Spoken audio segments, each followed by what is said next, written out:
Hello everyone, welcome to my channel recipe with Madhu. ఈరోజు మనం వంకాయ జునుగులు కర్రీ ఎలా చేసుకోవాలో చూద్దాం. ఇది కార్తీక మాసంలోని ఎక్కువగా చేసుకుంటారు. ఇది కార్తీక మాసం స్పెషల్ రెసిపీ అనొచ్చు. సో ఈ వీడియోని ఎండ్ వరకు చూడండి, స్కిప్ చేయొద్దు. అండ్ రెసిపీ విత్ మధు ఛానల్ని సబ్స్క్రైబ్ చేసుకోండి. ముందుగా మనం ఒక గ్లాస్ జునుగుల్ని తీసుకొని కళాయిలో వేసి ఒక దోరగా వేపుకోవాలి, బాగా వేడి చేసినంత వరకు. అండ్ కలర్ కొంచెం చేంజ్ అయినంత వరకు కొద్దిగా వేపుకుంటూ ఉండాలి. బాగా వేగిన తర్వాత దాన్ని ఒక ప్లేట్లోకి తీసుకోవాలి.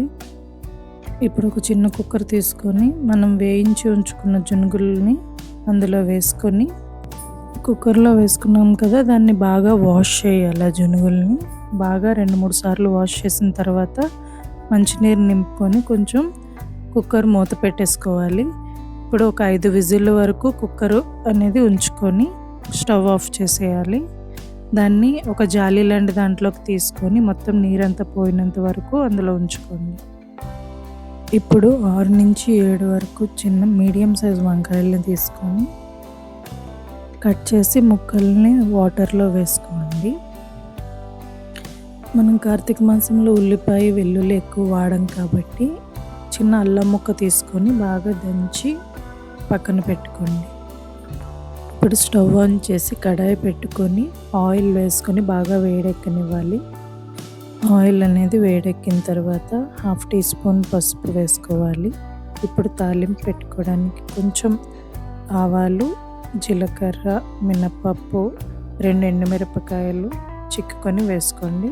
కొన్ని కరివేపాకు రెబ్బలు వేసుకొని బాగా త్వరగా వేపండి. కొంచెం వేగిన తర్వాత మనం ఆల్రెడీ కట్ చేసి వాటర్లో వేసుకున్నటువంటి వంకాయ ముక్కల్ని తీసుకొని వచ్చి ఇందులో వేసుకోవాలి.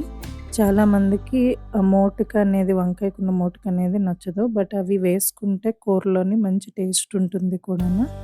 సో అవి కూడా కడిగేసి నేను కట్ చేసి వేసుకున్నాను. సో దాని తర్వాత మొత్తం కలుపుకొని కొంచెం సాల్ట్ వేసుకొని బాగా వేపుకోండి. ఇప్పుడు మనం దంచుకొని ఉంచుకున్నటువంటి అల్లం ఉంది కదా, దాన్ని వేసేసుకొని బాగా కలుపుకొని మీడియం ఫ్లేమ్లోని మూత పెట్టి ఉంచుకోండి. ఒక 5 మినిట్స్ అలా ఉంచి మూత తీసిన తర్వాత చూసారు కదా, వంకాయ అనేది ఇలా మగ్గినట్టు అవ్వాలి. ఇప్పుడు వంకాయల్లోని 1 స్పూన్ కారం, 1/2 స్పూన్ గరం మసాలా, 1/2 స్పూన్ ధనియాల పొడి, 1/2 స్పూన్ జీలకర్ర పొడి వేసుకొని బాగా వేపుకోండి. కారము, మసాలా పొడులు అన్నీ బాగా కలిసినంత వరకు కలుపుకొని మూత పెట్టేసుకోవాలి. మనం ఆల్రెడీ ఉడకబెట్టి ఉంచుకున్న జునుగుల్ని తీసుకొని వచ్చి వంకాయల్లో వేసుకొని బాగా కింద నుంచి పై వరకు కలుపుకొని మిక్స్ చేసుకొని ఉంచుకోవాలి. చూసారు కదా, ఇప్పుడు ఉడకడానికి సరిపడినంత వాటర్ అనేది యాడ్ చేసుకొని బాగా ఉడకనివ్వాలి. మీరు కావాలి అంటే కొరియండర్ కూడా యాడ్ చేసుకోవచ్చు. ఇలా బాగా ఉడికేటట్టు ఉంచుకొని దగ్గరికి అయినంత వరకు పెట్టుకోవడమే. కర్రీ ఎంత దగ్గరికి అయిపోతే మా రెసిపీ అయిపోయినట్టేనండి.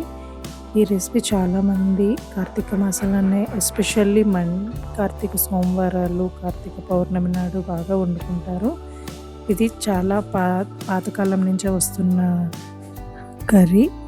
ఇది మీరు కూడా ఇంట్లోనే ట్రై చేసి ఎలా వచ్చిందో నాకు కమెంట్ బాక్స్లో తెలియజేయండి. సో నా ఛానల్ని విజిట్ చేసి లైక్, షేర్ అండ్ సబ్స్క్రైబ్ చేయడం మాత్రం మర్చిపోకండి. Thank you.